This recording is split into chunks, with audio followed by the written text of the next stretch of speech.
Hello guys and welcome back to the channel. In this video, I'm going to show you how you can schedule Reels using Instagram Instants.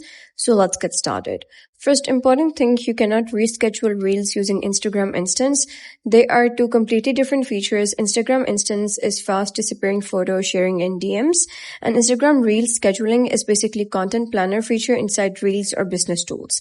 So here's the correct way to schedule Reels. First of all, you're going to open the app and create your Reel normally. You're going to click on this plus icon at the top left corner, and then you're going to click on Reel and select any Reel that you want to do so. Once you have selected that, you're going to click on next and then scroll down and click on more options. Here you'll be able to see schedule this Reel. So you're going to simply turn this on and choose the date and time you want.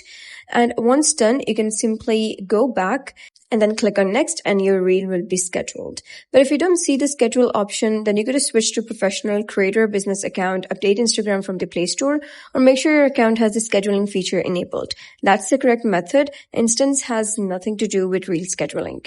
So that's it for today's video. If you found this video helpful, please consider subscribing and leaving a like. It really helps me out. I'll see you next time.